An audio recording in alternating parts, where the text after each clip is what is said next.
여러분 안녕하십니까. 아침의 매일경제 시간입니다. 저는 이상훈입니다. 추문으로 얼룩진 비호감들의 선거. 외신이요 우리나라 대선을 이렇게 보도했습니다. 솔직히 새삼스러운 내용도 아니지만요. 막상 외신에 등장한 내용을 보니까요. 어쩌다가 이렇게 된 건지 자꾸만 생각을 하게 됩니다. 자, 그럼 일면 기사부터 바로 출발하겠습니다. 먼저 매일경제 보시죠. 여론조사 결과를 소개하고 있습니다. 매일경제 MBN이요. 넥스트 리서치에 의뢰해서 한 여론조사 결과인데요. 단일화 관련 내용이 있습니다. 윤석열 32%, 안철수 26%. 이게 무슨 숫자면요. 야권 단일 후보 지지도입니다. 윤석열 후보가 좀 앞서고 있죠. 그리고요. 다자 대결, 대선 주자 다자 대결에서는요. 이재명 31, 윤석열 36으로 나왔습니다. 그리고요. 자, 이재명과 안철수 단일화 가능성엔 56%가 성사를 것이다. 여러 가지 단일화 관련된 질문들 많이 들어가 있습니다. 다음은 한국일보 보시죠. 자, 문재인 정권 적폐청산을 꺼낸 윤석열 후보. 대선판의 회오리가 될 수 있다. 이런 제목입니다. 자, 어제 공개된 언론 인터뷰 내용 중에 이런 내용이 있었습니다. 민주당 정권이 검찰을 이용해 많은 범죄를 저질렀다. 이런 내용이 들어있어요. 그리고요. 집권 시에 문재인 정권 적폐 수사할 수 있다. 질문을 받고 이렇게 대답을 합니다. 자, 그러자 청와대 선 넘었다. 부적절하고 불쾌하다. 좀 격앙된 반응이고요. 이에 대해서 윤석열 후보는 아니 문제 안 되면 왜 불쾌합니까? 불쾌할 거 없을 것 같은데요. 이런 또 반응을 보였습니다. 뭔가 지금 날카롭게 맞서고 있는 상황입니다. 이번엔 조선일보 보시죠. 자, 어제 밤에 많은 분들 보셨을 겁니다. 드디어 금메달이 하나 나왔습니다. 자, 실격 악몽, 실력으로 잠재웠다. 그렇습니다. 지금 쇼트트랙에서 나타났던 편파 판정, 우리 선수들이 희생양이 됐습니다. 그러나 어제요, 그런 걸 보란 듯이 극복했습니다. 바로 이 선수인데요. 황대헌 선수입니다. 쇼트트랙, 남자 쇼트트랙 1500m에서요. 한국 선수단 첫 금메달을 땄습니다. 워낙 실력이 좋으면요. 아무리 뭘 해도 어떻게 할 수가 없는 겁니다. 그 모습을 보여줬습니다. 마지막으로 경향신문 보시죠. 닥쳐온 확진자와 함께 살기. 그런데 정부는 지침을 바꾸고 또 바꿨다. 오늘부터 새로운 방역체계 적용되죠. 핵심은요. 확진되신 분 그리고 격리되신 분들이 알아서 행동하는 겁니다. 이게 핵심입니다. 그런데요. 집중관리 고위험군이 과연 누구인가? 대상이 누구인가? 이 기준을요. 어제 여러 차례 바꿨습니다. 그렇다면요, 그동안 준비를 어떻게 한 겁니까? 이 질문을 안 받을 수가 없는 상황이 됐습니다. 그리고요, 앞으로 어떻게 바뀌냐면요, 확진자의 역학조사 등 자유를 부여하고요, 격리 지침, 동거인의 전달 역할도 한다. 그러니까 이게 쉽게 말하면 알아서 해야 된다는 상황입니다. 그리고요, 전문가들 얘기를 적어놨는데요, 국민에게 정책 변화 명확한 설명, 좀 더 분명하고 확실하게 설명을 좀 해주세요. 이런 당부의 말을 적고 있습니다. 자, 지금까지 일면기사 짚어봤고요. 오늘도 뉴스의 의미를 깊숙하게 짚어주시기 위해 그리고 그 뒤에 담긴 의미들을 파악해 주시기 위해 네 분께서 자리하셨습니다. 한 분씩 소개해드리겠습니다. 자, 먼저 화면 가장 맨 왼쪽에 앉아 계십니다. 윤영걸 전 매경닷컴 대표 나와 계십니다. 그리고 그 옆에는요. 현근택 민주당 선대위 대변인 나오셨습니다. 그리고 세 번째 자리에는요. 김현주 국민의힘 상근 부대변인 자리하고 계시고요. 마지막으로 박창한 장한대 교수 나와 계십니다. 자, 네 분 안녕하세요.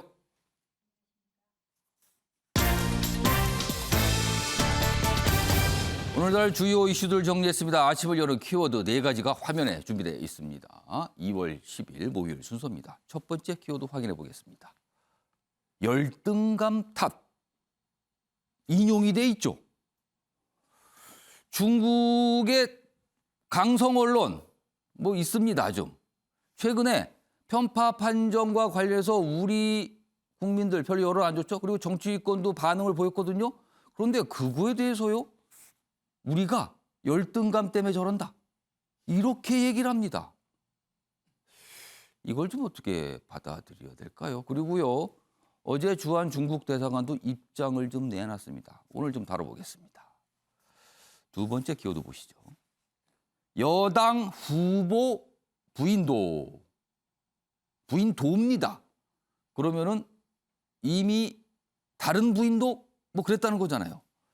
어제 이재명 민주당 대선 후보의 부인이 기자회견을 통해서 사과를 했습니다. 그리고 질문도 받았고요. 최근에 여러 가지 논란된 사안과 관련돼 있습니다. 세 번째 키워드 보겠습니다. 적폐수사 일명기사 때 간단하게 소개해드렸어요. 윤석열 후보의 인터뷰 내용이 지금 여권에서 굉장한 반응을 좀 끌어냈죠, 지금요. 그리고 이게 자칫 충돌될 수도 있을 것 같습니다. 마지막 키워드 보겠습니다. 자진 철수 이렇게 돼 있습니다. 야권 후보 단일화가 아주 강력한 이슈 중 부각이 됐죠. 그런데요, 국민의힘 내부에서는 이걸 바라는 것 같아요, 지금. 스스로 어떻게 좀 해달라. 그런데 막상 그 대상자는 별 생각이 없는 것 같아요. 어떻게 된 건지 다뤄보겠습니다. 자, 아침에 매일경제 첫 번째 이슈는 베이징 동계올림픽과 관련된 내용이라고 할 수 있어요. 어제 뭔가 입장이 하나 나왔습니다. 우리와 관련돼 있습니다. 보겠습니다. 중국 정부, 한국 언론과 정치인이 반중 정서를 선동하고 있다. 뭔가 우리에게 불만 표시란 거예요. 어제 주한 중국 대사관이요, 입장문을 발표했습니다. 이런 입장문 굉장히 이례적입니다. 최근에 이 쇼트트랙 경기에서 나왔던 편파 판정, 그 이후에 우리나라 분위기 안 좋았잖아요. 그리고 정치인들도 굉장히 반발한 목소리를 냈거든요. 이 상황과 관련해서 나온 겁니다. 좀 더 보죠. 경기 결과에 결코 간섭 안 했다. 흑막이 있다는 건 무책임한 억측이다. 이게 이제 대사관 입장이죠. 그리고요, 중국 매체는요, 한국의 반발 이거 열등감 탓이다. 이렇게 얘기합니다. 이 중국 언론이 선동을 하는 건가요, 오히려? 기사 하나 더 있습니다.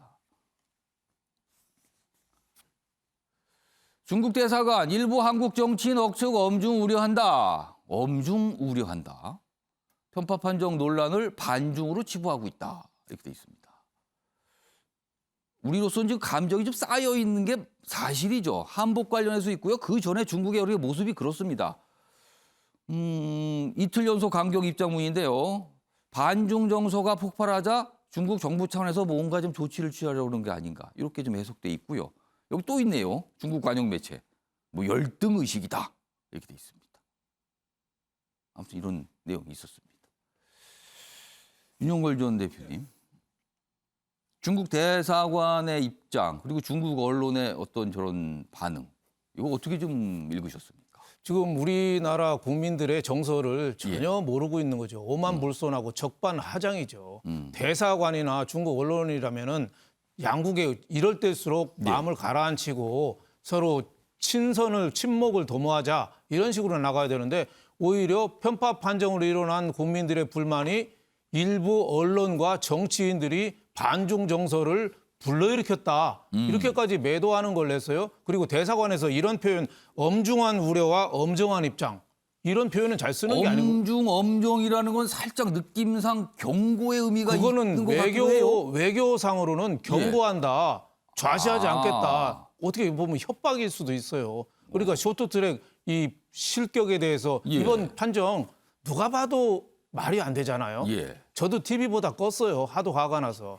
그럴 정도로 국민들한테 화가 났는데 그러면은 그 입장을 좀 이해해 줘야 되는데 언론하고 정치권이 한국 정치권이 그걸 부추겨서 반중 정서를 조장한다. 이런 태도는 있을 수가 없는 거죠. 지금 우리나라 반중 정서가 하루 이틀 사이에 생긴 게 아니잖아요. 오래됐잖아요. 지금 북한보다도 지금 더 감정이 나빠요. 일본보다도 더 나쁘고 중국이 그동안에 사드부터 시작해서 또 한복 개막식 때 입장 때도 한복 그게 한복 입고 왔다고 우리가 국민들이 이렇게 화를 냈겠어요?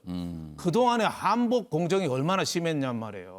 그 한복이라는 게 우리 자존심이고 정체성이거든요.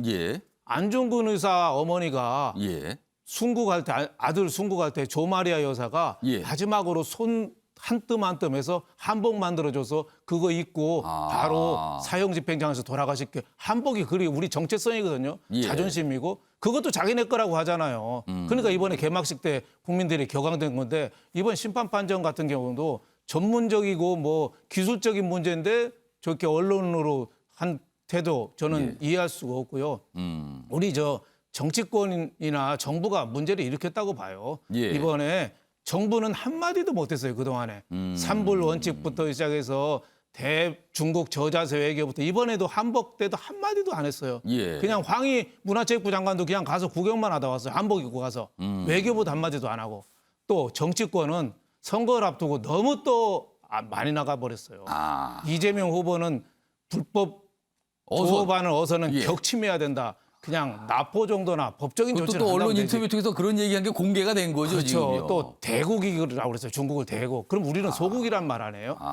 또 국민의힘은 말 잘했나요? 예. 대중 저자세 외교가 편파 판정을 불러일으켰다. 예. 저자세 외교하고 편파 판정하고 또 무슨 상관이 있어요? 또 그걸 또 글로 연결시키냐 그걸로 이거죠. 무조건 정치권이 지금 선거에 한 달 앞서서 끌어당겨서 이용한 측면이 있죠. 그래서 예. 저는 중국 대사관의 저 오만방자한 태도, 예. 저 옛날에 청나라 때 저 대원군 납치할 때 그 자세를 아직도 안 버렸다고 생각해서 정말 우리가 중국을 똑바로 저는 계기로 삼아야 되고 예. 정치권도 선거 앞두고 너무 좀 오버하지 말고 예. 좀 자제할 필요는 있다. 저는 이렇게 생각합니다.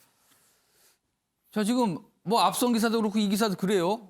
일부 한국 정치인 억측 이걸 엄중 우려한대요. 정치인이라고 얘기를 했거든요. 박창희 교수님. 그런데요, 이 편파 판정 논란이 시작된 이후에 정치인들 참 많이 입장들 냈거든요. 뭐 여야 가리지 않고 냈는데 특히 여당에서 훨씬 더 강경한 입장들이 다시 나왔거든요. 그렇다면은 중국 대사관의 이런 입장, 여당이 그동안 강경하게 뭔가 편파 판정에 대해서 문제 제기를 한 상황, 이게 오히려 여당에 부담이 되는 겁니까? 이 상황이 뭡니까 그러면? 뭐 선거를 앞두고 예. 그동안에 이제 야당이 그 민주당인 여당에 대해서 저자세다. 예. 그다음에 친중에 너무 치우친 거 아니냐 이런 예. 비판을 그동안 계속 해왔지 않습니까? 그러면 이제 여당은 계속 뭔가 설명을 해야 되는 상황이 됐죠. 그렇죠. 근데 그런 상황에서 이런 편파 판정 논란이 이제 일어나니까 부담을 느낄 수밖에 없고 그러니까 확실히 정치적으로 이게 자칫 잘못 따랐다가는 이게 엉뚱하게 방향을 갈 수 있다 이런 걱정을 했다는 거예요. 그렇죠. 그럼? 선거를 의식할 수밖에 없었습니다. 특히나 2030 세대의 예. 어떤 그 반중 정서 거기다가 국민들이 이번 편파 판정을 보고 느끼는 어떤 박탈감, 그다음에 분노 이런 부분들을 을 이제 반영할 수밖에 없는 게 예. 지금 이제 어떻게 보면 여야 모두 후보들의 입장인 것 같아요. 그런데 이제 뭐 중국의 이런 도발을 예. 우리가 좀 냉정하게 따져볼 필요가 있습니다. 예. 사실은 중국 대사관이 이틀 연속으로 입장문을 낸 것도 이례적인데 예. 내용을 보면 예. 마치 지금의 어떤 그 편파 판정에 대한 국민들의 어떤 분노가 예. 한국이 선거 때문에 선거를 치른이라고 일부 정치인들과 언론이 이걸 갖다가 확대 재생산하고 있다는 식의 이제 논조거든요. 그러니까 무슨 선동 뭐 이런 얘기를 한 거예요. 그렇죠. 그런데 사실은 어제 그 쇼트트랙 결선에 중국 선수가 없었습니다. 예선에서 실격 처리가 됐었어요. 어제 1,500m 경기 그렇죠. 말씀하시는 근데 거죠? 그때 그 중국에서 무슨 일이 있었냐면 외신 예. 프레스룸에서 외신 기자가 중국 선수가 예선에서 실격 처리가 되니까 예. unbelievable. 그러니까는 모든 외신 기자가 다 웃었습니다. 그 상황이 뭐냐면 편파 판정이 우리만의 문제, 우리만 제기하고 있는 문제가 아니라 예. 전 세계 언론들이 중국의 편파 판정에 대해서 지켜보고 있고 예. 문제의식을 가지고 있는 상황이었어요. 그런 상황인데 이거를 갖다가 마치 지금 중국 대사관이 예. 이거는 한국이 지금 정치라고 하는 대선이라고 하는 특수 상황 때문에 왜곡하고 있는 거야. 반중 정서를 부추기고 있는 거야. 예. 한국민이 열등해서 그런 거야. 이러면서 중국의 이런 편파 판정 논란을 갖다가 한국만의 문제로 치부하고 예. 이걸 갖다가 폄훼하기 위해서 지금 이틀 연속 이런 얘기를 나오고 있는 거 아니냐. 그럼 중국에 이건 의도가 있는 거거든요. 좀 그런 의도에 예. 우리가 말려들면 안 된다고 봅니다. 열등 의식, 뭐 열등감 얘기는 이제 대사관 쪽이 아니고요. 요거는 중국 관영 매체에서 나온 표현입니다. 요거는 다시 한번 강조를 좀 드릴게요. 자, 김현주 부대변인, 네, 말씀하시죠. 지금 뭐 의견을 또 나타나겠다고 손을 들어주셨어요, 지금요. 네. 예. 그 중국이라는 국가에 대한 국가 이미지라고 하는 것은 예. 그 제3자적 객관적 시각에서 좀 볼 필요가 있다고 생각합니다. 예. 중국이 그동안 보여온 그 어떤 가치적인 측면에서 뭐 언론의 자유라든가 인권이라든가 예. 이런 것들을 다루는 입장이 어땠는가를 한번 스스로 되돌아볼 필요가 있다고 생각하고요. 그 미국의 2004년에 설립된 초당적 싱크탱크가 있습니다. 퓨 리서치라는 회사가 있는데요. 예. 이 나라에서는 국가 이미지에 대한 여론, 사회적 여론에 오. 대해서 조사를 합니다.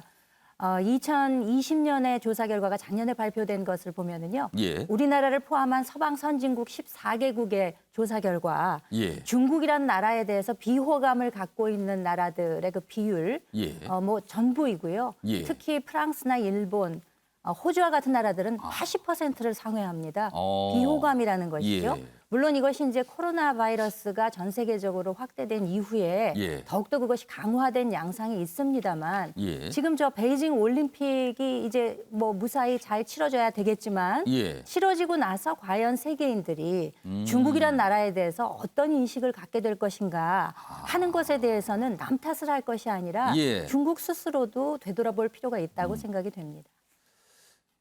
통상요, 무슨 올림픽, 월드컵 이런 거를 개최한 나라는요, 그 행사가 끝난 뒤에 이미지가 되게 좋아집니다. 많은 분들이 지켜봤거든요. 그리고 운동 경기라는 게 웬만하면 다 축제거든요.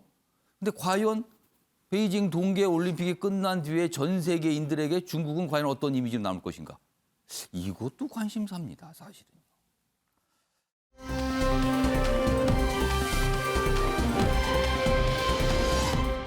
다음 주제로 좀 가보겠습니다. 어제 오후에 갑자기 기자회견이 잡혔죠. 그리고 굉장히 큰 뉴스로 지금 다뤄지고 있습니다. 이재명 민주당 대선 후보의 부인 김혜경 씨의 기자회견입니다. 자, 먼저 기사 하나 준비했습니다. 보시죠. 고개 숙인 김혜경, 오랜 인연에 공사 구분을 못했다. 진심으로 사과한다. 이런 입장을 회견에서 밝혔습니다. 그리고 사진으로 지금 고개를 숙인 사진 이렇게 같이 실려 있습니다. 작은 제목으로 좀 더 보겠습니다. 여기 보면 그동안 논란이 통상 이런 표현을 언론에 썼어요. 과잉 의전 논란. 이에 대해서 어제 사과를 직접 한 겁니다. 나와서. 그동안은 입장문 정도만 좀 나왔었죠. 논란이 시작됐을 때. 근데 어제는 모습을 나타내서 회견을 한 겁니다. 자, 제보자, 피해자로 규정했지만 수사 감사 통해 진실 밝혀질 것. 뭐 이런 입장 냈어요. 8분 사과. 그런데 뭐 제기된 의혹에 대해서는 명확하게 대답을 안 했다. 이렇게 좀 또 적혀 있습니다. 자, 그럼 어제 기자회견 그리고 끝난 뒤에 이제 질문도 받았어요. 그 모습까지 묶었습니다. 보시죠. 저의 부족함으로 생긴 일들에 대해 국민 여러분께 다시 한번 죄송하다는 말씀을 드립니다.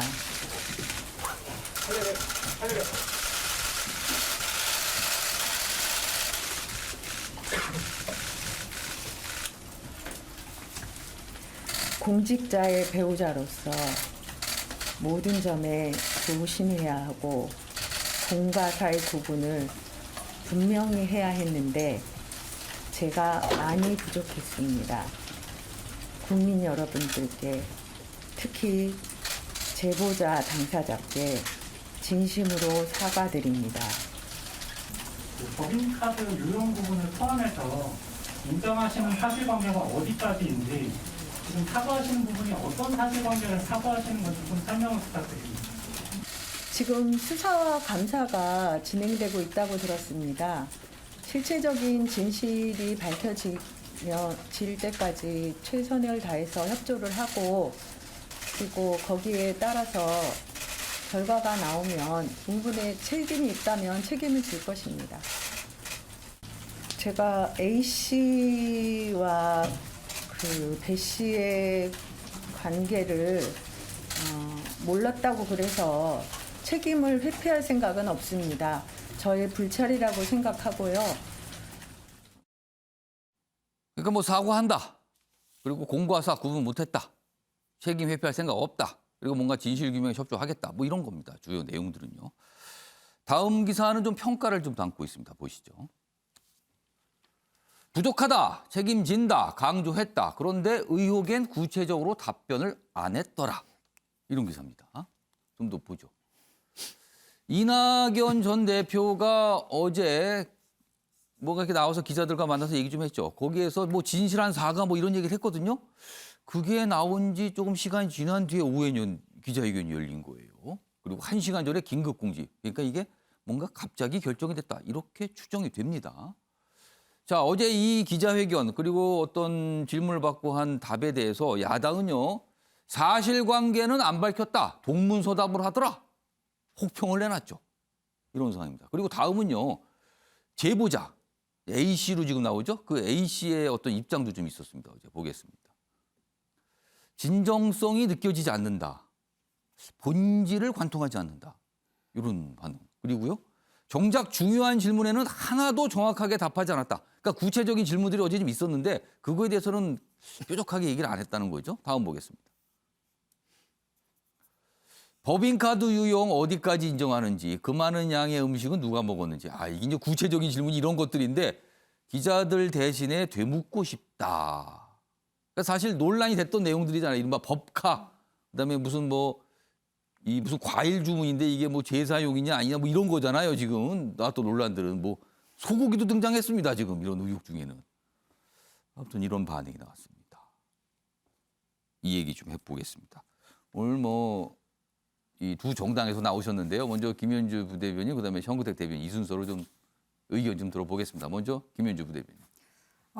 말씀하셨다시피 공지가 나온 1시간 이내에 이제 기자회견이 열렸기 때문에 이것이 이제 다소 급박하게 결정된 사항이 아닌가라고 생각이 우선 되었습니다. 예. 저는 그 이유를 한 3가지 정도로 생각을 해봤는데요. 예. 우선은 그 지지율 추이를 어떻게 보는가 하는 관점이었다고 생각됩니다. 우상호 총괄선대본부장의 경우에는 이 문제에 관해서 국민 여러분들이 그다지 심각하게 생각하시는 것 같지는 않다라는 발언을 그렇습니다. 했는데 얼마 전에 그런 얘기가 있었어요. 네, 그 불과 얼마 안 돼서 또 입장을 바꿨죠. 그러면서 이제 지지율에 미치는 영향이 심각하다라고 판단한 것이 아닌가라고 생각이 되고요. 예. 두 번째로는 이낙연 공동선대위원장의 조언이 주요했다고 생각이 됩니다. 이제 일성으로 말씀하신 것이 이제 국민께 겸허하게 다가가야 된다라고 얘기를 했기 때문에 그에 대한 일환이 아니었나라고 생각되고요. 예. 그리고 마지막으로는 앞으로의 대선 일정을 분명히 염두에 뒀다고 생각됩니다. 바로 내일 이제 사자 토론이 열리게 되거든요. 그렇습니다. 1차 토론에서는 이 문제가 거론되지는 않았습니다만 이제 좀 디테일에 들어가면 분명히 이 문제가 거론이 될 것이기 때문에 그리고 또 이제 후보 등록이 곧 있게 됩니다. 13일, 14일에 후보 등록을 마치게 되면 공식 선거운동 기간에 돌입하게 되죠. 그 이전에 어떤 방식으로든지 이런 공식적인 표명이 있어야 되는 것이 아닌가라는 좀 합의에 이른 것이 아닌가. 그래서 좀 급하게 결정됐다는 생각이 드는데 예. 저는 그 기자회견을 보면서 묘한 기시감을 느꼈습니다. 지난 그 박근혜 대통령이 그 최순실 국정농단과 관련해서 대국민 담화문을 발표할 때 예. 썼던 표현들이 상당히 중첩되는 그렇습니까? 부분들이 있었습니다. 어떤 겁니까? 그게? 오랜 인연이라든지 도움을 받았다. 그리고 제 불찰이다. 예. 이런 표현들은 거의 그것을 참고로 한 것이 아닌가라는 생각이 들 정도의 이제 좀 기시감이 느껴지는 장면이었고요. 그리고 이제 그 질의응답이 있었는데 형식상 예. 4가지 질문을 딱 받았죠. 그런데 이제 그 대답에 관해서는 질문과 상관없는 대답을 준비한 것을 하신 것이 아닌가라는 생각을 하면서 예. 또 동시에 원론적인 이야기를 좀 했습니다. 구체적인 답변을 피하면서 그러니까 어느 부분이 잘못된 것인가에 대한 인정을 물어봤는데 그 질문은 회피하면서 앞으로 수사 감사가 진행 중이니까 열심히 협조하겠고 예. 그에 대한 책임질 일이 있으면 책임지겠다. 예. 당연히 책임을 지셔야 되겠지요. 결과에 대해서는. 그 누가 책임에서 피해갈 수는 없는 것입니다. 예. 그리고 또 한 가지는 배 씨와 A 씨의 관계를 몰랐다고 해서 그 책임에서 자유로울 수 없다라는 이야기를 하셨는데 예. 이것은 말로는 책임을 지겠다라고 느껴지면서도 배 씨와 A 씨의 관계에 대해서 선긋기를 하는 듯한 그런 몰랐다. 네, 그런 해석으로도 여겨질 수 있기 때문에 예. 이것은 일종의 좀 법률팀의 조언을 좀 받은 그런 문구가 아닌가라고 생각됐고 예. 무엇보다 그 A 씨 그러니까 피해자로 해당되는 그분이시죠. 예. 그분이 이제 곧 입장을 내지 않았습니까? 그 많던 음식은 누가 먹었을까? 그리고 법인카드의 유용에 관해서 예. 이런 실체적인 것에 관해서는 대답을 안 했기 때문에 이제 이 점을 지적을 했는데 예. 사실 그 많던 음식을 누가 먹었을까 이 지점에서는 저는 그 예전에 박완서 선생님이 쓰신 그 많던 싱어는 누가 먹었을까 이것이 이제 자꾸 떠오르면서 예. 과연 이런 것들에 대한 구체적인 답변이 한 가지 정도는 있었어야 하지 않을까라는 생각입니다만 예. 그럼에도 불구하고 좀 어려움은 있으셨겠다는 판단이 듭니다. 자, 정우택 대변인이 좀 답변을 좀 하실 게 몇 개 있어요. 일단 우선 어제 저 기자회견은 어떤 배경을 통해서 열리게 된 건지 추정컨대 당이 저 기자회견 여기까지 굉장히 뭔가 분주했을 것 같아요. 그 앞서서 이낙연 전 대표가 기자들과 만나서 한 얘기도 있었고요. 배경이 무엇이었습니까 어제? 그러니까 뭐 사과를 어떤 식으로 할 거냐에 대해서는 뭐 당내 여러 가지 논란들이 있었던 것 같고요. 예. 지금 말씀하신 것처럼 아마 뭐 이낙연 총괄선대위원장이 사과 필요하다라고 얘기했고, 그다음에 이제 발언도 좀 자제해야 된다. 당내 이제 뭐 의원들이나 아니면 선대위 관계자들한테 좀 자제령을 내린 게 맞거든요. 이제 그런 부분이 영향을 미친 것 같고요. 저도 사실은 이거 굳이 이제 비교를 안 하려고 그랬는데 지금 박근혜 전 대통령하고 약간 뭐 비교를 기시감이 하시는 있다. 게 좀 예. 불편한데, 그렇다 그러면 이제 김건희 씨 사과 얘기 안 할 수가 없는 거죠. 왜 그러냐면 그때도 뭐 구체적인 내용 전혀 얘기 안 했거든요. 그리고 뭐 책임진다는 말로 제 기억에는 없었던 것 같습니다. 예. 확실히 모르겠습니다만. 그다음에 질의응답도 안 받았어요. 예. 장황하게 이제 연애 얘기 쭉 했거든요. 뒤에 내용은 별도 얘기 안 하고. 그러네요. 연애 그렇죠. 관련 얘기 좀 예, 오래 오히려 했어요. 뭐 어떻게 사귀어서 뭐 어떻게 나왔다 이 얘기만 다 하고 이제 사실관계된 얘기는 별로 안 했습니다. 사실은 그런 거에 비교하면 깔끔한 사과였다 평하고 싶고요. 예.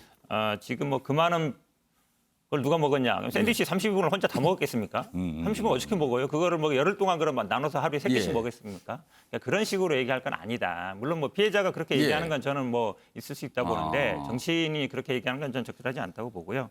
근데 저도 사실은 이제 이 피해자를 좀 탓하는 발언을 해서 뭐 여러 좀 시사도 약간 많이 받았는데 여러 예. 가지 공방이 좀 있었어요. 네, 그래서 저도 뭐 피해자를 탓한 부분에 대해서는 뭐 진심으로 사과드리겠습니다. 이 자리에서 지금 공식 사과하시는 거예요? 네, 그리고 이제 어. 그 이제 이낙연 지금 총괄 선대위원장이 어쨌든 선대위 관계자들한테 지금 이제 이런 발언을 자제하라고 했기 때문에 저도 예. 앞으로는 이 피해자에 대한 부분은 이제 예. 발언은 자제하겠고요. 근데 사실은 또 이렇게 방송에 나와서 질문을 예. 받게 되면 또 반박을 안 할 수 없거든요. 이게 참 어렵더라고요. 보니까. 제가 추가 질문 드릴게요. 네, 지금 뭐 그러니까 그 말씀하신 피해자에 대한 사업까지 질문은 하셨어요. 제가 지금. 보기에는 저한테는 예. 앞으로 안 해주셨으면 좋겠어요. 왜 그러냐면 하게 되면 이제 그 부분에 대해서 제가 예를 들어서 반박을 안 할 수 없기 알겠습니다. 때문에 지금 예를 들어서 그 많은 음식을 누가 먹었냐 그러면 제가 이제 그러면 30인분은 혼자 먹겠습니까? 이렇게 말할 수밖에 없잖아요. 그래서 그러면은 제가 그 질문을 안 해줬으면 좋겠어요. 곤란하지 않을 질문만 한 두 가지 짧게 드릴게요. 우선 어제 이제 기자회견하고 뭐 질문 답변이야 그렇지만 기자회견문이 준비됐을 거 아닙니까? 이거는 당에서 당연히 자문을 좀 받았겠죠?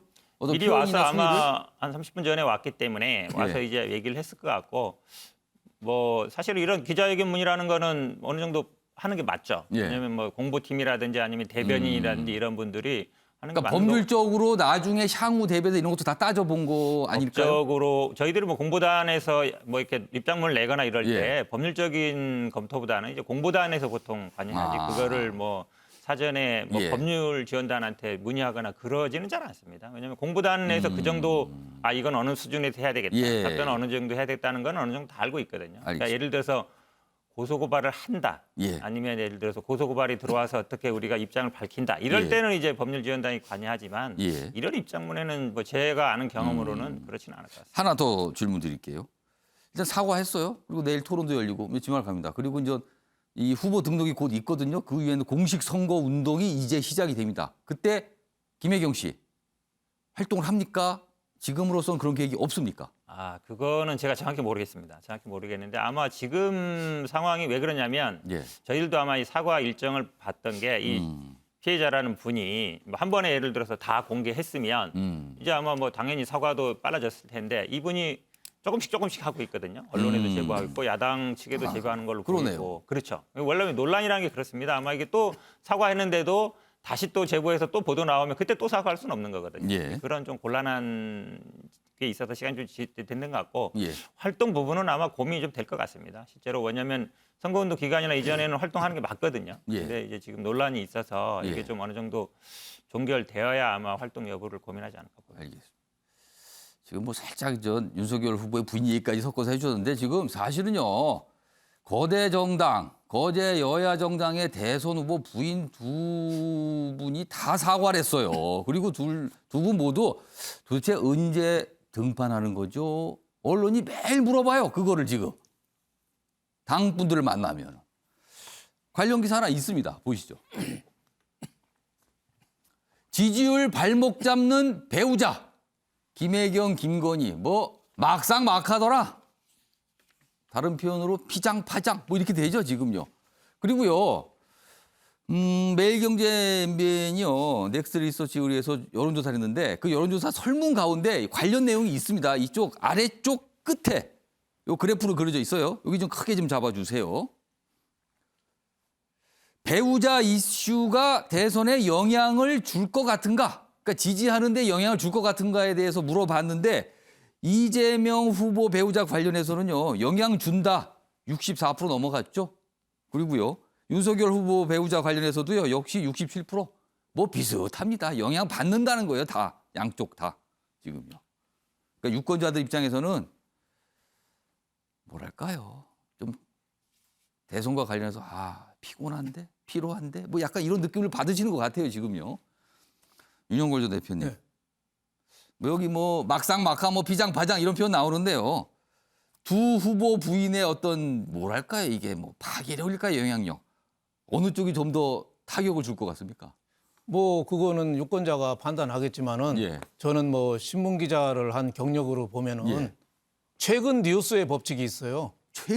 최근 가장 최근일수록 유권자한테 더 선거에 가까운 뉴스일수록 더 타격이 새로운 큰 이슈, 거죠. 새로운 뉴스일수록 머릿속에 더 남아있다. 더 입각된 거죠. 아. 그러니까 밤새 외신이 많이 들어오잖아요.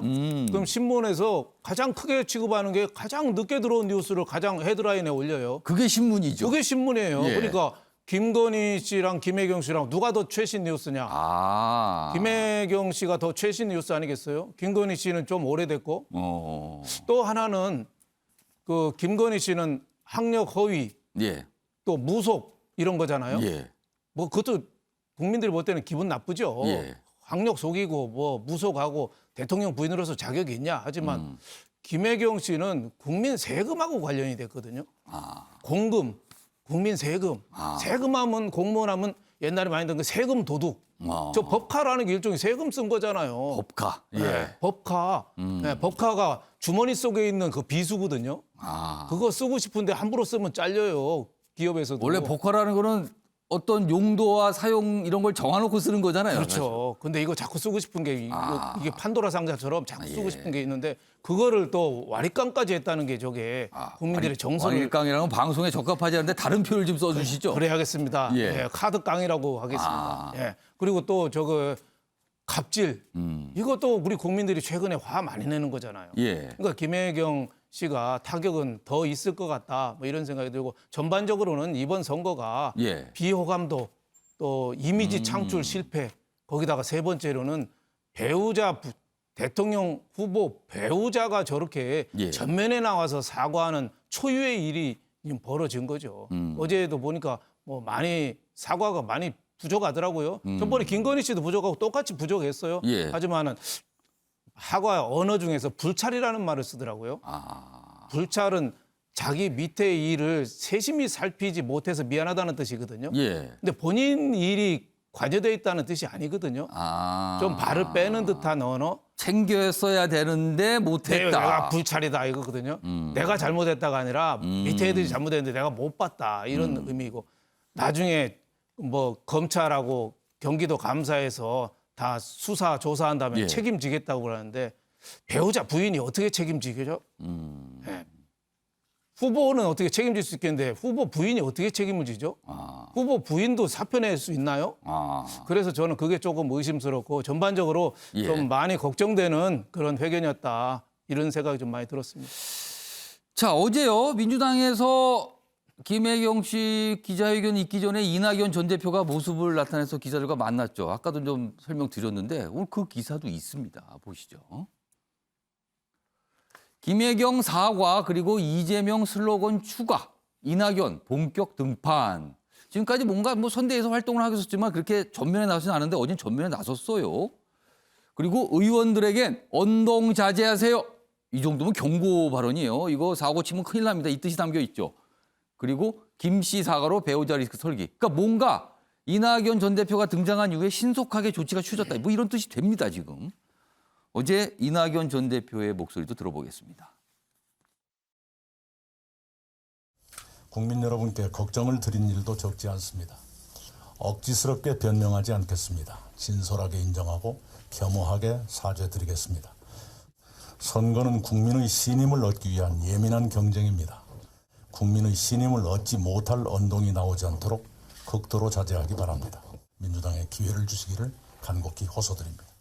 총괄선대위를 맡아주신 존경하는 이낙연 위원장님께 진심으로 감사드린다는 말씀과 함께 정말로 든든하다 이런 말씀 드립니다. 그러니까 이재명 후보의 지지율이 답답한 상황인데 이 답답한 상황에서 이낙연 전 대표가 등장했고요. 그리고 어제 뭔가 조치들이 신속하게 이루어진 겁니다. 그런데요.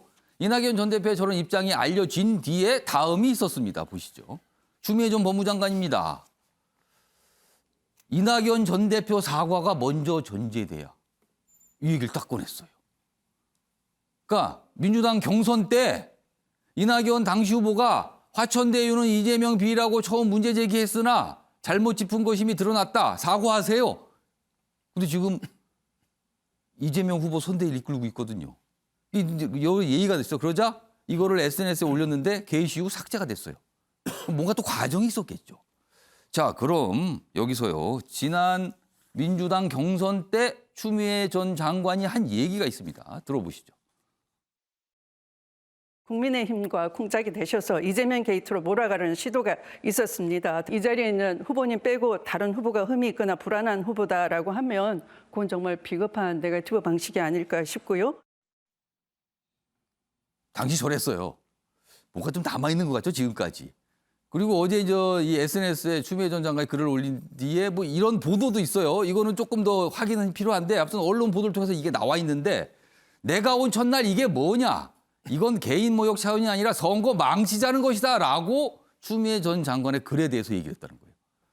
정근택 대변인 좀 약간 여러 가지 얘기가 있었습니까? 추미애 전 장관이 어떤 입장 낸 이유에? 상당히 이제 곤란한 질문인데요. 왜냐면 뭐 간단하게만 말씀해 주세요. 왜냐면 뭐 총괄선대위원장 와서 뭐 이 경선 과정에 어떤 일이 있었는지는 다 알잖아요. 저도 뭐 굉장히 어찌 보면 그 혼란 중에 있었는데 경선 과정의 걸 지금 꺼낼 필요 없거든요. 지금 이제 당이 하나 돼서 가야 되는 분위기고 좀 어려운 상황이기 때문에 이낙연 대표가 결단을 해서 이제 총괄선대위원장 맡은 거기 때문에 제가 봐도 추미애 장관 발언은 적절하지 않은 것 같습니다. 그리고 아마 이 삭제 요청은 당연히 뭐 선대위라든지 뭐 관계자들이 했겠죠. 후보가 좀 하셨을까요? 뭐 그럴 가능성도 있다고 봅니다. 왜 그러냐면 이게 지금 첫날인데 지금 말씀처럼 이거를 굳이 우리가 당내 상황 경선 때 있었던 얘기를 다시 언급할 필요는 없거든요. 분명히 지금은 이제 지금 상대 당과 지금 이렇게 어찌 보면 경쟁하는 관계이기 때문에 내부적인 문제를 외부적으로 표현하는 거 적절하지 않죠. 제가 보기에는 뭐 그런 요청이 있지 않았을 거라고 보고 있습니다. 뭐 일종의 뭐 잠시 해프닝이 좀 있었다가 뭐 삭제가 됐다 이렇게 또 보도도 되고 있습니다.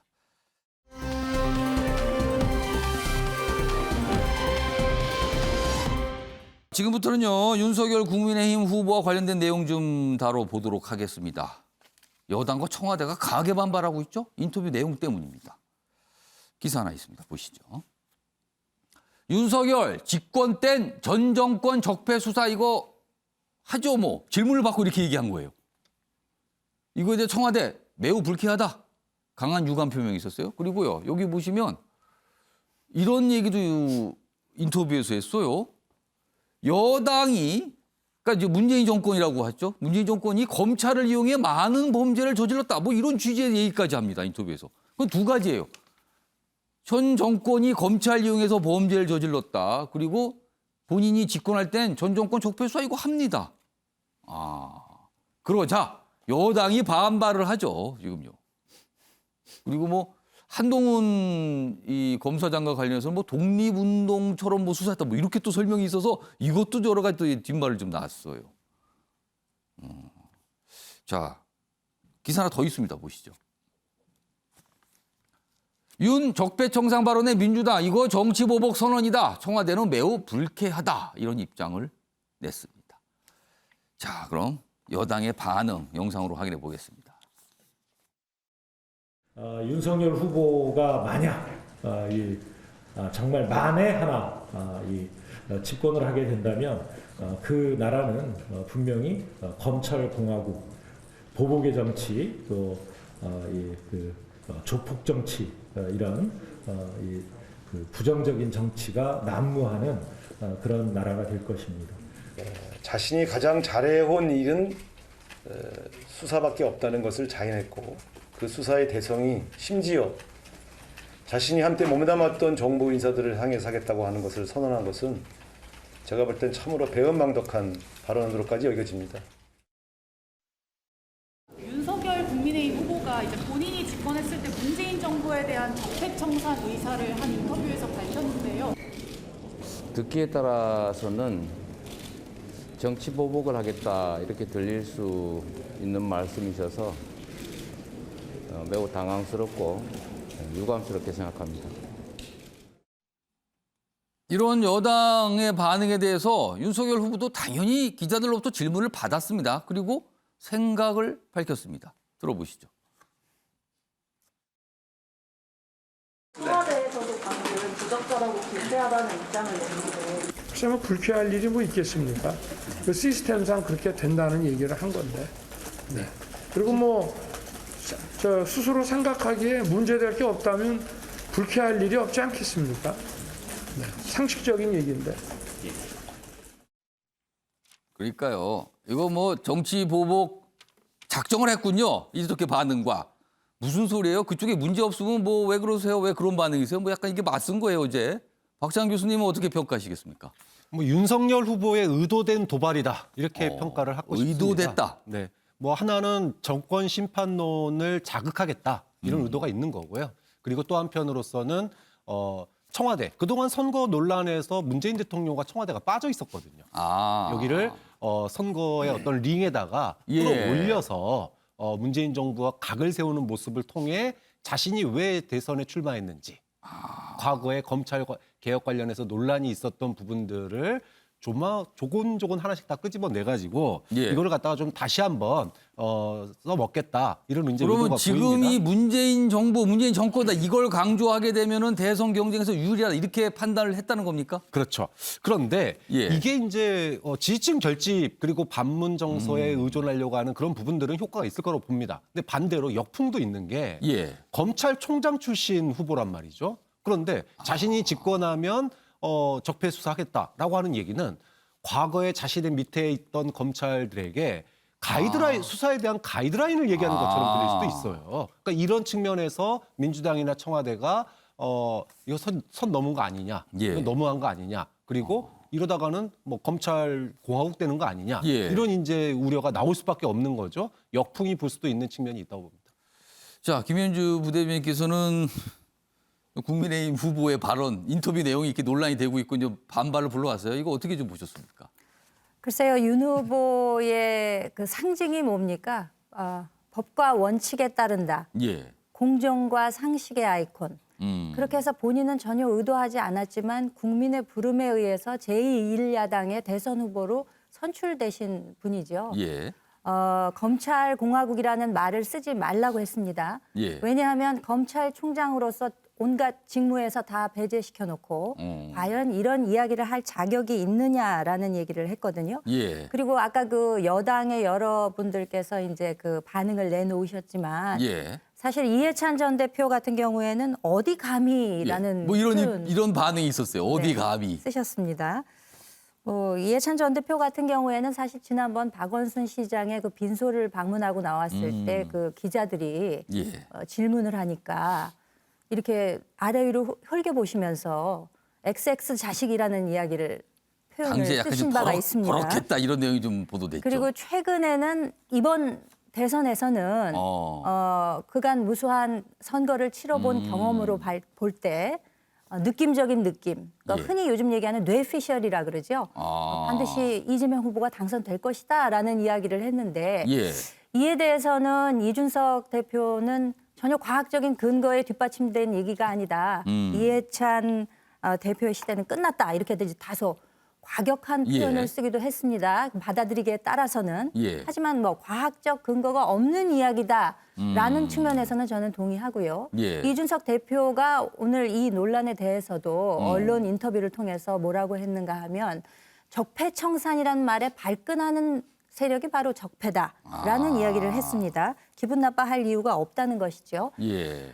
문재인 정부가 처음 들어서면서 물론 탄핵 정국 이후에 선거를 통해서 정권을 잡았습니다만 가장 먼저 골몰했던 작업이 뭡니까? 적폐청산이었거든요. 본인들이 하면 적폐청산이고 남이 하면 보복이 된다는 그것은 어떤 것에 근거하신 것인지 잘 모르겠고요. 한결같은 입장으로 그야말로 법과 원칙에 따르면 모든 것이 만사 형통일 것이며 더군다나 사람에 충성하지 않고 언제나 그 원리 원칙에 입각해서 했다는 점에서 윤석열 후보는 지금 이 원론적인 이야기를 하는 것입니다. 정치 보복을 이야기하는 것이 아니라고 생각합니다. 알겠습니다. 정우택 대변인이 발언기 요청하셨는데 기사 하나 있는데 마저 소개해드리고 발언기 드릴게요.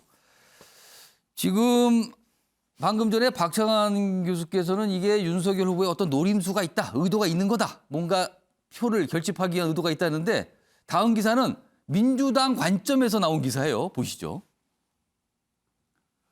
윤석열 노골적 정치보복 선언했다. 분노의 힘을 모으는 여당이다. 그러니까 앞서 영상으로 확인해봤죠. 여당에서 굉장히 강한 반발이 있었거든요. 이게 뭔가 지지층의 분노를 모아서 표로 연결시키려는 거 아니냐. 이런 해석이에요, 지금요. 여기 보면 비상시국 선포, 당력 총동원, 문 대통령 지지층 결집을 노리는 거다. 이렇게 또 해석이 돼 있습니다. 자, 정우택 대변인. 뭐 아까 말씀하실 거하고 그다음에 이 분석 기사에 대해서는 어떻게 생각하시는지 두 가지 의견 좀 주세요. 뭐 이 분석 기사야 뭐 언론들의 분석이기 때문에 뭐 제가 뭐라고 평가할 건 아닌 것 같고요. 왜냐하면 이게 뭐 저희들이 의도한 게 아니라 윤석열 후보가 발언을 하면서 촉발된 문제잖아요. 그러니까 하겠다는 얘기를 저는 그냥 한 번 얘기한 게 아니라 뭐 두세 번 얘기했다는 그만큼 의지가 강하다는 것이고 보통은 제가 알기는 검찰총장 인사청문회나 이렇게 나왔을 때도 어떤 부분을 수사하겠다 말겠다 얘기는 안 하거든요. 근데 이게 일국의 대통령을 하겠다는 분입니다. 지금 뭐 검찰총장 뽑는 것도 아니고요. 근데 어떤 수사를 하겠다. 말씀처럼 본인이 관여 안 한다고 그렇지만 이미 이제 얘기를 하면 특정인도 나오고 있지 않습니까?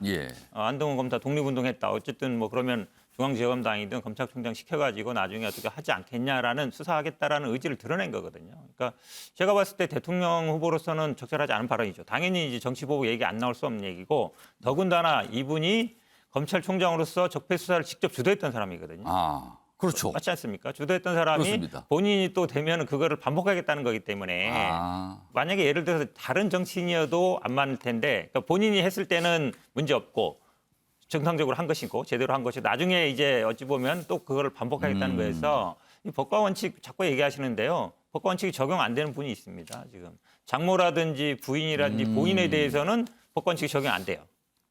사실은 부인도 비판 언론에 대해서 아니 뭐 내가 가만히 있어도 아마 뭐 경찰이 알아서 하지 않겠냐. 그 녹취 내용 좀 말씀하시는 거죠. 지금 장모도 어찌 보면 동업자들을 뭐 가만두지 않겠다 얘기하고 지금 본인도 내가 얘기 안 해도 굳이 뭐 알아서 하지 않겠냐 얘기하는 거거든요. 한마디로 얘기하면 이게 내가 이게 힘이 있으면 뭐 검찰이든 경찰들이 다 알아서 움직인다라는 생각을 본인이나 부인이나 뭐 장모나 똑같이 하고 있는 것 같아서 저는 뭐 대선 후보로서는 굉장히 적절치 않은 발언이고 사실상 뭐 정치보복을 선언한 거 마찬가지다 이렇게 볼 수밖에 없습니다.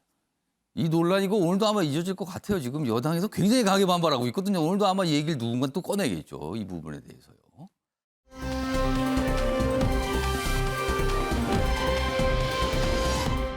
다음은 대선 후보 단일화 얘기 좀 해보겠습니다. 안철수 국민의당 후보를 놓고 여야가 지금 계속 뭔가 얘기를 하고 있죠, 지금요.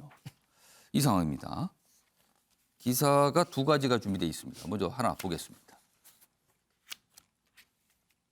단일화 제안을 넘어선 압박이다. 자진철수 몰아가는 국민의힘. 그러니까 자진철수. 그러니까 안철수 후보가 알아서 양보하세요. 그러니까 후보 사퇴하세요. 뭐 이 뜻인가 봅니다. 지금요. 이게 지금 여러 가지 말들이 왔다 갔다 해요. 여기 그리고 이준석 대표의 말도 있는데 협상하면 단일화, 뭐 한쪽이 포기하면 철수, 뭐 이런 식으로 말을 해서 자극을 하고 있다. 그리고 국민의당은요, 단일화는 금기어다. 완주 뜻을 밝히면서 불쾌감을 나타내고 있다. 자꾸 왜 이런 소리 합니까? 뭐 이런 반응인 거죠. 다음 기사 하나 더 보겠습니다. 이준석 대표의 인터뷰 기사입니다. 안철수 사퇴 후 윤석열 지지 선언 외 단일화 방법 없다. 앞서서 자진철수 이거와 연결이 되는군요, 지금. 인터뷰에서 이런 내용을 밝힙니다. 단판은 사실상 한쪽이 접는 방식이다. 그러니까 그쪽이 접으세요. 이런 뜻이 됩니다, 지금. 접으라는 거예요. 이와 관련돼서 이준석 대표의 목소리도 있는데요. 준비했습니다. 들어보시죠. 대선 비용이 이제 이번에 많게는 500억 정도 되고요. 그리고 아무리 최소화했어도 한 완주를 이제 당선을 목표로 하는 후보라 그러면 한 100억에서 200억 정도 써야 됩니다. 근데 뭐 그런 징후가 지금 보이지 않고 있습니다. 단일화를 하는 방법은 통상은 여론조사죠. 그런데요, 김현주 부대변인. 지금 국민의힘 내부의 분위기는 여론조사는 안 되는 거고 안철수 후보의 양보밖에 안 남았다. 이런 분위기입니까 지금?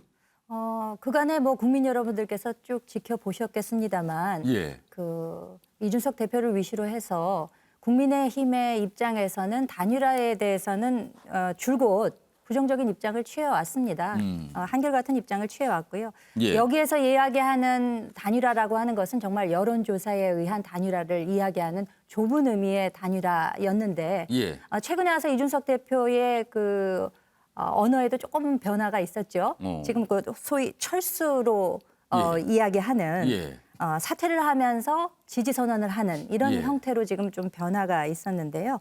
사실 이 단일화라고 하는 것은 어떤 그 정당이 지지율을 더 받겠다 하는 목표로 이루어지는 것이 아니겠습니까? 그런데 그간에 이 과연 단일화를 통해서 산술적으로 우리가 목표한 그 지지율을 가져올 수 있을 것인가에 대한 여러 가지 논란이 있었고 실제로 최근 들어서 안철수 대표, 안철수 후보의 그 지지율이 단단히로 좀 내려오면서 좀 하락 양상을 보이고 있기 때문에 과연 이것이 이제 단일화를 통해서 어느 정도의 득표 효과로 이어질 것인가 하는 점에 대해서는 좀 의문사항이 있는 것이고요. 사실상 양강 후보로의 그 표 결집 효과가 이제 조금 나타나지 않을까. 그리고 현실적 문제로 지금 사실 당비 수입도 거의 없는 상황 하에서 잠시 전에 이준석 대표가 지적했던 것처럼 비용 얘기를 꺼냈단 말이에요, 지금. 네, 현실적으로 그런데 그것을 무시할 수 없는 것이 500억이 넘는 비용이 드는 것을 이것이 과연 10%, 15%로 기준되는 선거보정 비용과도 연관이 되는 것이기 때문에 이런 주장을 지금 할 수밖에는 없는 것이죠. 그러니까 이제 김현주 부대변인께서는 배경 설명을 길게 해주셨어요. 그러니까 결국에는 뭐 양보밖에 없지 않습니까? 이런 설명인 것 같습니다. 지금요. 다음은 안철수 후보의 반응을 다룬 기사입니다. 하나 보겠습니다. 커피 한잔하며 단일화? 이 얘기를 윤석열 후보가 인터뷰에서 했잖아요. 그러자 이거 일방적인 생각입니다. 안철수, 윤석열의 10분 단판론 일축했다.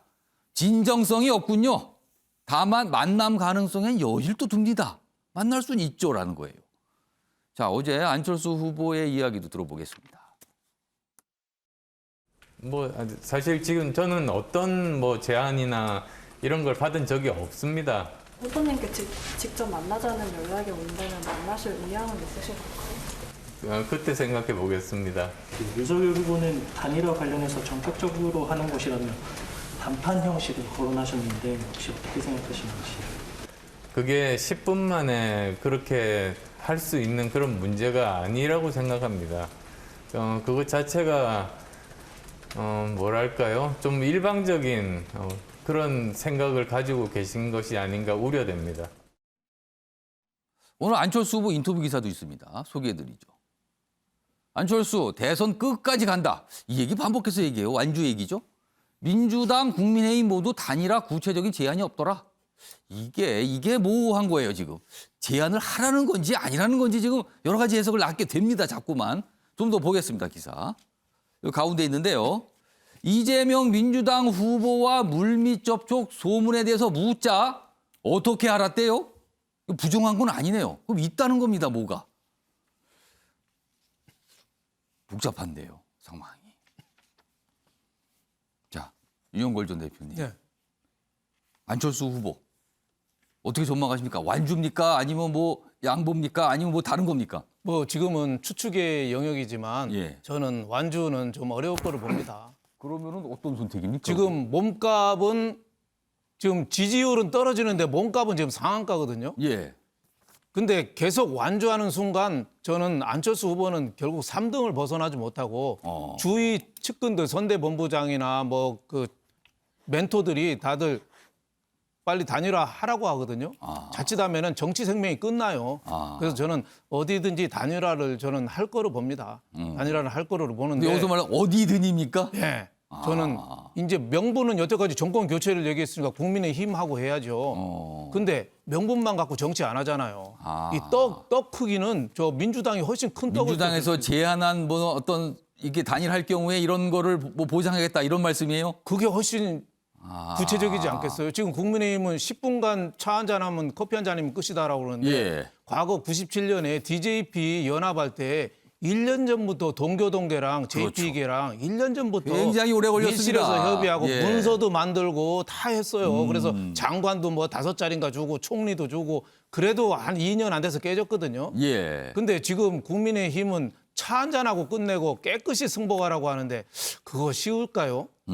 안철수 후보가 아무리 정권 교체로 해서 후보 출마를 한다지만은 제가 보기에는 너무 절실한 면에서 지금 국민의힘이 좀 다가오지 않는 것 같아요. 자칫하면은 97년도 이회창, 2002년도 이회창 두 이회창의 공통점은 1등으로 달리다가 한 번은 DJP 연합에 당했고 한 번은 노무현 정몽준 연합에 당했거든요. 자칫하면은 전 민주당이 지금 이재명 후보가 지금 악재가 첩첩이 쌓이고 있잖아요. 지금 호재가 없어요. 네거티브 그만하자고 한 것도 어떻게 보면 네거티브 할 실탄이 떨어져서 그럴 수도 있다고 저는 생각해요. 그럴 정도로 악재가 많이 쌓이는데 안철수 후보를 끌어들여서 단판에 저는 단일화로 판을 바꿀 가능성도 있고 아니 총리 준다면은 국민의힘에서 총리 주기는 어렵잖아요. 국회에 통과해야 되니까. 민주당에서 준다면은 오케이 바로 할 수 있잖아요. 여당 총리가 되는 거네요. 그렇죠. 할 수 있잖아요. 그리고 지방선거 공천이라든지 또 이번 보궐선거 이런 것도 지금 이준석 후보나 자칫하면 국민의힘에서 당에서 내분이 일어나게 생겼어요 지금. 그런데 민주당에서는 지금 절실하잖아요. 지금 어느 당이 더 절실해요? 저는 그래서 안철수 후보를 간철수나 뭐 리어왕처럼 매도를 할 수 있겠지만 그거보다도 더 절실한 쪽에서 좀 끌어당겨야 된다. 저는 이렇게 봐서 빨리 단일화 국민의힘도 좀 더 적극적인 자세가 좀 필요하지 않느냐. 알아서 와. 뭐 이거 갖고는 저는 안철수 후보가 오겠느냐 이런 생각이 좀 듭니다. 그러니까 뭐 총리 뭐 이런 거 했다 이런 뭐 소문 뭐 이런 얘기가 나오는 거거든요. 그렇다면 민주당에서는 다수당의 총리를 하시죠. 뭐 이런 걸 제안한 거 아닌가. 뭐 이런 얘기까지 돌고 있습니다. 지금요. 다음 만평 하나 있습니다. 소개해드리죠. 요즘에 안철수 후보가 등장하는 만평이 좀 많아요. 근데 오늘도 또 있어요. 이게 무슨 그림일까요? 자전거를 타신 분과 뛰는 분이 있는데 자전거를 타신 분이 이렇게 얘기해요. 아저씨 언제 철수해요? 15일? 에이 완주할 거 아니잖아요. 이렇게 얘기를 하면서 깔끔 사태 지지 선언 콜 이렇게 물어봅니다. 이준석 대표를 묘사한 것 같군요. 그러자 열심히 뛰고 있는 안 속이 부글부글이다 이렇게 묘사하고 있습니다. 지금 아까 소개해드렸던 기사하고 연결되고 있어요. 박찬환 교수님은 어떤 결론을 전망하십니까?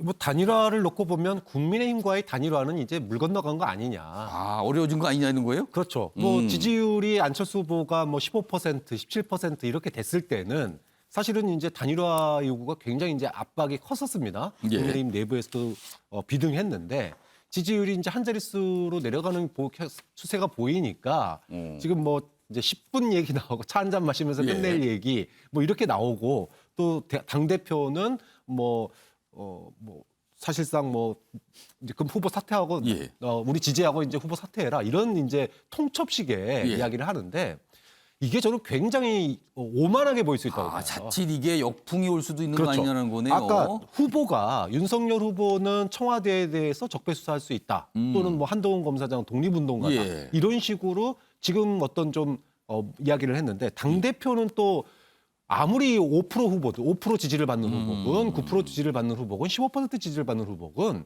그 사람을 사퇴해라 마라 이렇게 얘기하는 거는요. 굉장히 오만한 거예요. 그렇게 놓고 본다면 지금 선거 때 가장 주의해야 될 내용이 사실은 고개 쳐드는 거. 국민에게 오만하게 보이는 거거든요. 고개 들면 큰일 난다고 항상 얘기하죠. 그렇죠. 지금 박빙 우위입니다. 뭐 박빙 열세 있는 사람은 마음이 급하겠지만 박빙 위에 있다고 이거 좀 너무 지지율 격차 난다고 이제 오만한 거 아니냐 이런 이야기 들을 수 있다고 봅니다. 내일도 또 만평이 나오겠죠? 안철수 후보가 등장하는. 뭐 계속 연일 나옵니다, 요즘에요. 다음은요, 이 후보 단일화와 민주당 얘기를 다룬 기사입니다.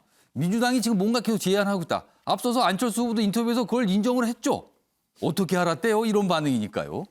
자, 여당 안철수의 단일화 러브콜. 그런데 속내는 어게인 1987 아니냐. 1987은 사실 야당 후보가 다수가 나왔잖아요. 야권 분열이었죠. 그걸 노리는 거 아니야. 그러니까 안철수 후보가 그냥 쭉 완주해서 다자구도로 선거 치르고 싶다. 이거 아니냐라는 거죠. 실제는 손을 잡자고 하지만. 그러네요. 이와 관련해서요. 이 안철수 후보를 향해서 여당 인사들이 여러 가지 얘기를 지금 요새 연일하고 있어요. 그 모습도 준비했습니다. 들어보시죠. 야권의 일단 단일화 문제는 어떻게 진행되고 있다고 보십니까? 이준석 대표의 발언을 이렇게 보면 단일화는 사실상 불가능하다. 그러니까 여론조사 방식의 단일화는 불가능하고 안철수 후보가 스스로 후보 등록을 하지 않은 상태에서 윤석열 후보 지지 선언을 하는 경우만 가능하다. 이렇게 이야기하고 있지 않습니까? 네. 그렇다면 안철수 후보가 자존심이 없는 분도 아니고 또 당이 다른 후보이기 때문에 윤석열 후보와 안철수 후보의 단일화는 불가능하다. 이렇게 보고 있습니다. 안철수 후보가 민주당과 같이 하는 게 다음을 도모할 수도 있고 또 본인의 어떤 정치적 비전을 실현하는 데도 도움이 되지 않겠나. 정구택 대변인, 민주당이 지금 러브콜을 안철수 후보에 보내고 있는데 실제로는 다자 구도를 유지하려는 포석이다. 언론들 시각 중에 그런 게 있어요. 어떻게 생각하십니까?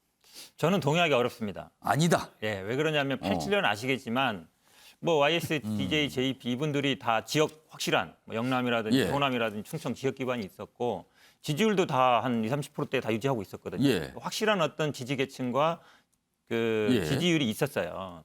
근데 지금 안철수는 후보는 그렇지 않죠.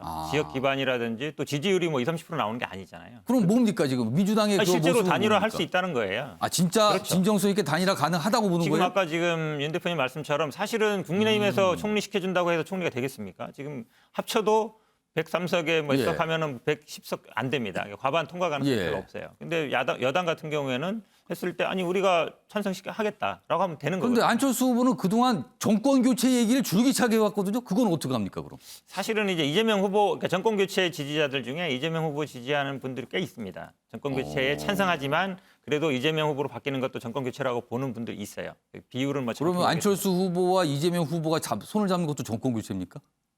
아니, 그러니까 정권 교체 부분보다는요, 아마 얘기한다 그러면 뭐 정치 교체, 세력 교체, 기존에 아마 여의도에 있는 뭐 민주당 같은 경우에는 586 아니면 기득권 교체 그 프레임으로. 그럼 안철수 후보가 만약에 이재명 후보와 손을 잡게 되면 다른 논리, 다른 개념을 들고 나올 거다. 정치 교체, 세력 교체 이 논리로 갈 수 있고 저는 아마 그 부분에서는 두 분이 비슷할 거다라고 보고 있어서. 그러니까 87년 구도 같은 거는 애초에 되지 않는다라고 보고 아마 지금 민주당에서 나오는 얘기들은. 당연히 단일화 할 수 있다. 왜냐하면 지금 국민의힘하고 단일화는 제가 보기에도 거의 멀어진 것 같습니다. 지금 나오는 얘기들이 보면. 그러면 오히려 남아있는 거는 민주당과의 단일화 아닌가 이렇게 보고 있습니다. 그러니까 민주당의 생각은 진정성이 있는 거다라는 지금 정구택 대변인의 설명이셨어요. 지금요. 진짜인지 아닌지 지켜보도록 하겠습니다. 시간이 가면 다 나옵니다. 진짜가 뭐였는지요. 다음은요. 어제 밤에 이 소식이 좀 보도가 되기 시작을 했죠. 다음 보겠습니다. 무슨 펀드가 등장해요. 장하성, 김상조 지금 현 정부의 인물들이잖아요. 뭐 중국 대사 그리고 청와대 정책실장을 하신 분들인데 환매 중단됐던 디스커버리 펀드에 투자했다. 장하성 동생인 펀드사 대표 소환. 그러니까 이 펀드 운용 대표가 동생이에요. 근데 여기에 투자를 했는데 현 정부 인사들이 투자했다는 거죠. 이게 지금 논란이 되고 있습니다. 윤영걸 전 대표님, 이거는 무슨 그림으로 보이십니까? 저 뭐 좋지는 않죠. 청와대 현직 그래도 소득수도 성장이라든지 국가 정책의 주요 핵심 브레인이 청와대 근무하면서 저런 사모펀드, 뭐 불법은 하기라고 할 수 없는데 펀드에는 공모펀드라고 사모펀드가 있어요. 공모펀드는 불특정 다수를 대상으로 아무나 모집하는 거니까 이런 거는 괜찮아요. 근데 사모펀드는 특정인들 대상으로 모집해서 특정 목적으로만 쓰는 거거든요. 거기에 동생이 하는데 자기들 돈을 넣은 거예요. 그래서 그것도 도덕성으로 문제가 되고 과거에 조국 장관 때처럼 사모펀드 또 하나는 저렇게 2,500억 이상 손실을 투자자들이 봤는데 장하성 중국 대사랑 김상조 전 청와대 정책실장 자기네 돈은 먼저 뺀 거 아니냐?